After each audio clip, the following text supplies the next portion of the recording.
I wasn't much inclined to studies. I used to try and avoid too much work. Yeah, but whenever it came to, things to do with art or any festivals, I used to be interested because I was like, I want to learn more about this. Yeah. Yeah. So what kind of festivals were those? The annual music festivals they used to host.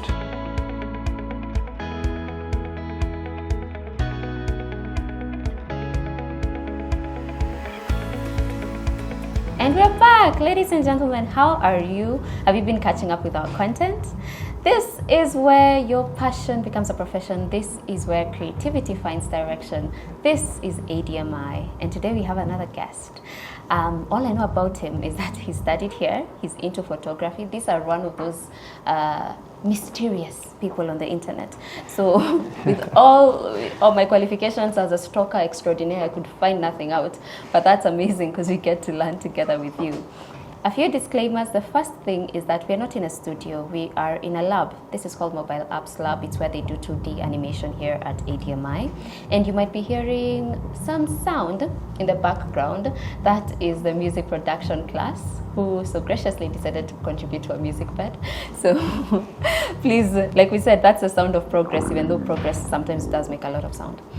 Now, I think we're done with that. Make sure that you subscribe, you like, you follow, and if you're inspired, we'd love to have you here at our school.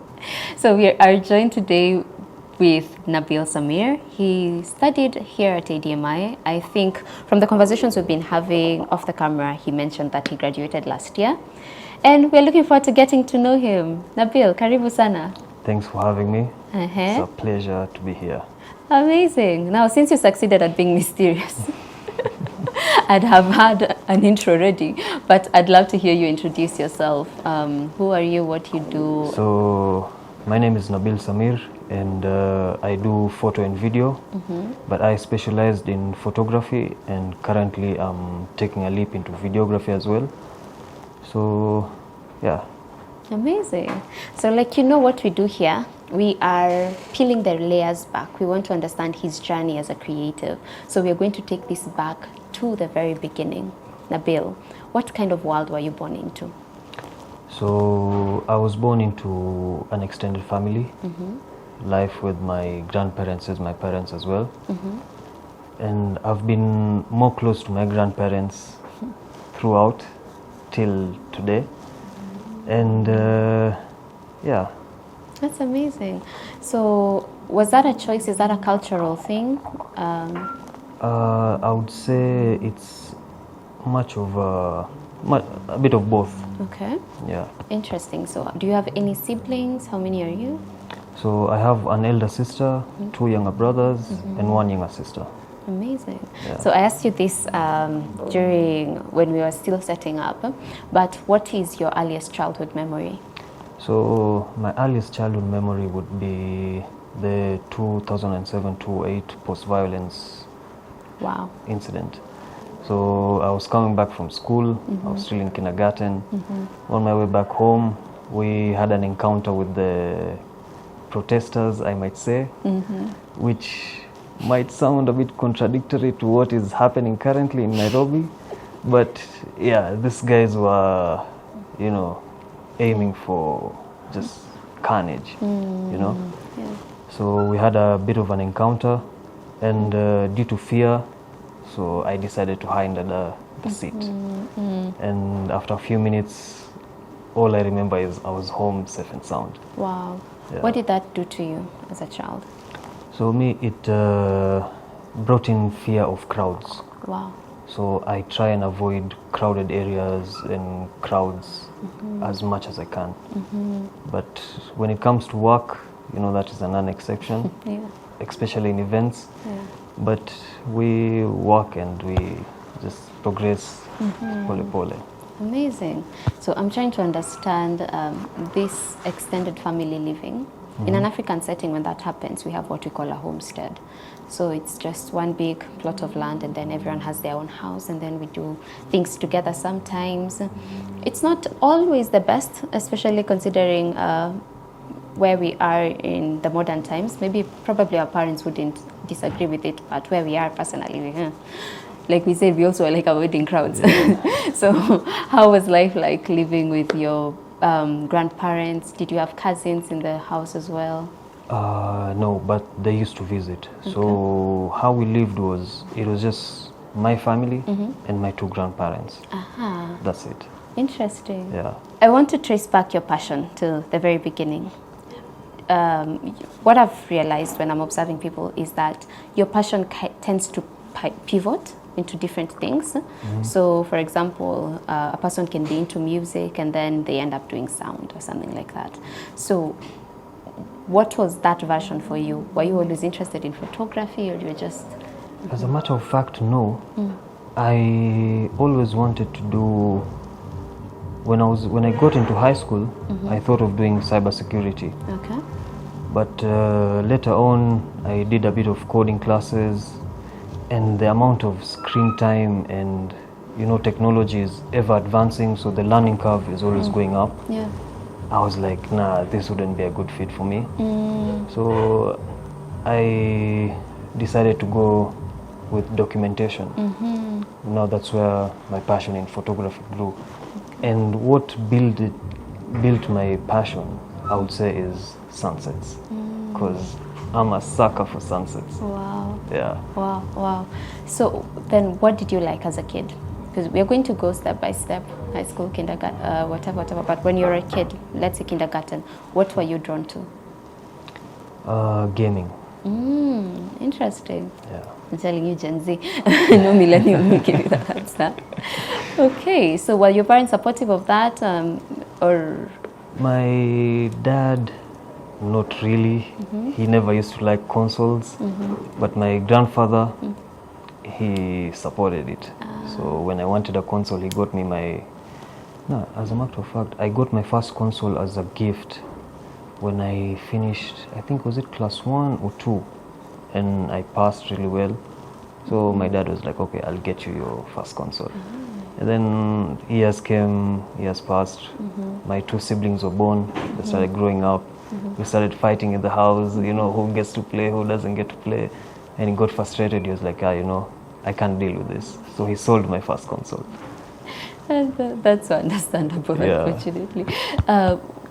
You mentioned your grandfather being supportive of you liking gaming. Yeah. So is the reason why you were closer with them maybe superficial because they were grandparents and they spoiled you, or is there a story under that?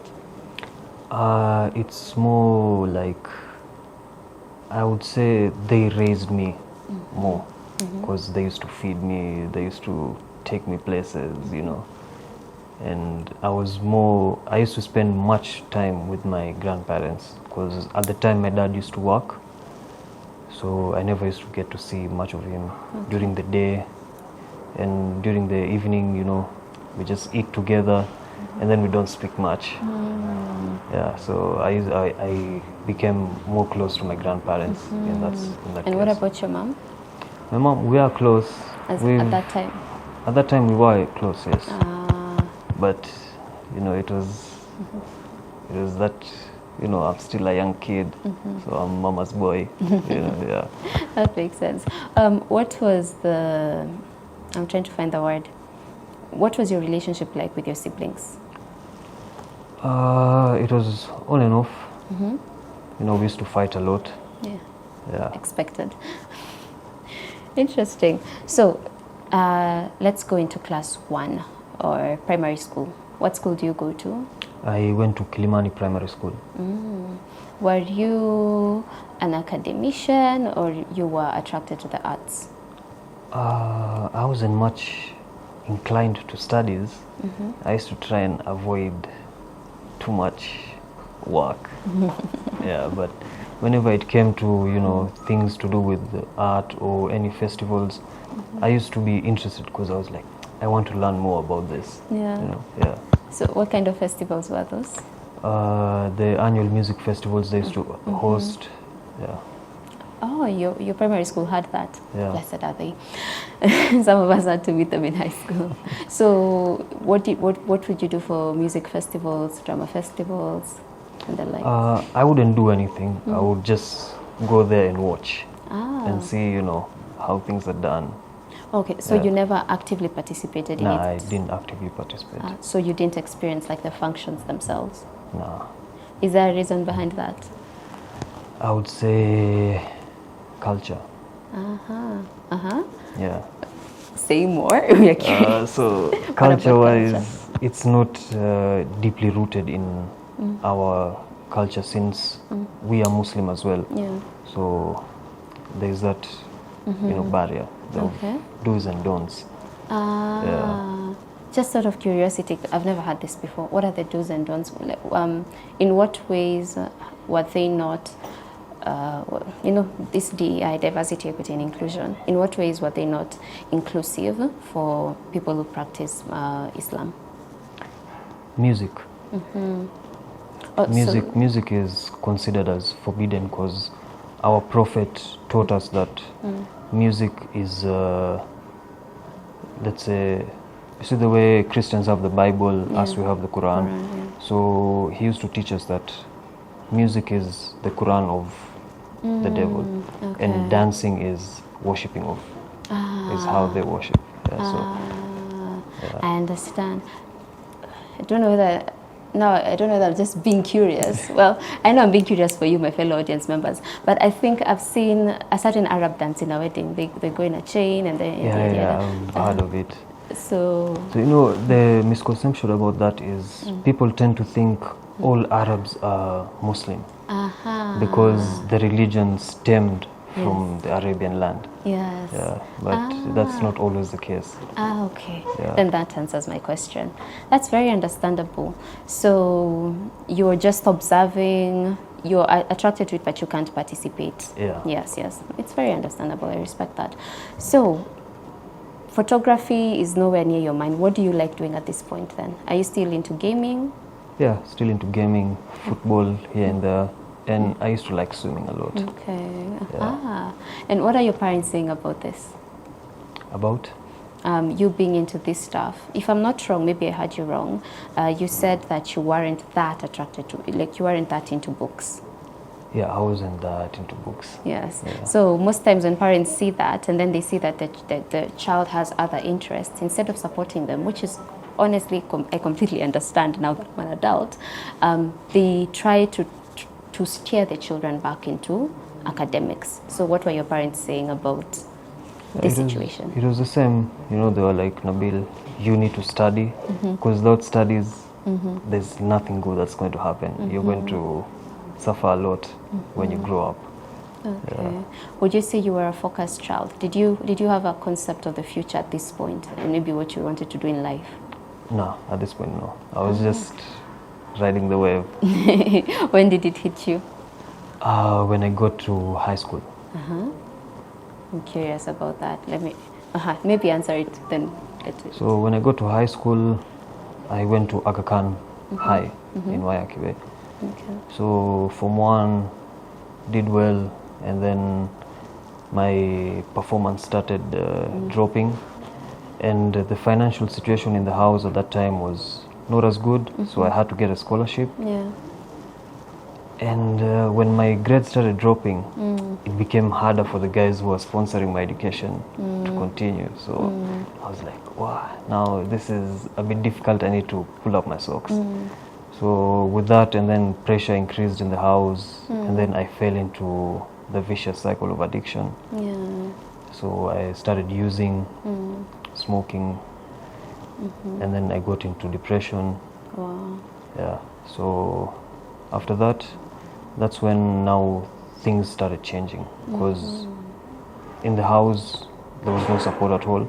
Because by this time my grandparents they already traveled to the UK, because my grandma was sick, so for her medical, because in the UK if you're British your medical expenses are free, so she went there to get her medicals.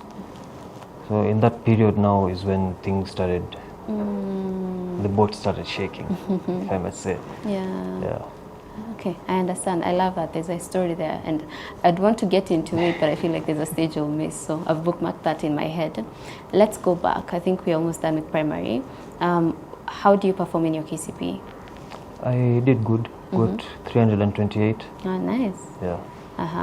Well, what was your family's response? They were like, good job, because the main objective was you need to get into Aga Khan or you go to boarding. And me, with the whole boarding idea, I was not up to it. Yeah. So Aga Khan was predetermined? Yeah, Aga Khan was like my main choice. For what reason, if I may ask? Because it was there, and I would say, the standards they had in the past were high. Yeah, so my parents were like, this would be a good fit, and financially as well, the fees wasn't that high, so it was moderate. Amazing. Yeah. Okay, ladies and gentlemen, when we come back, we're going to hear the story behind this encounter that brought self-awareness into Nabeel's life. This is where your passion becomes a profession. This is where creativity finds direction. This is ADMI.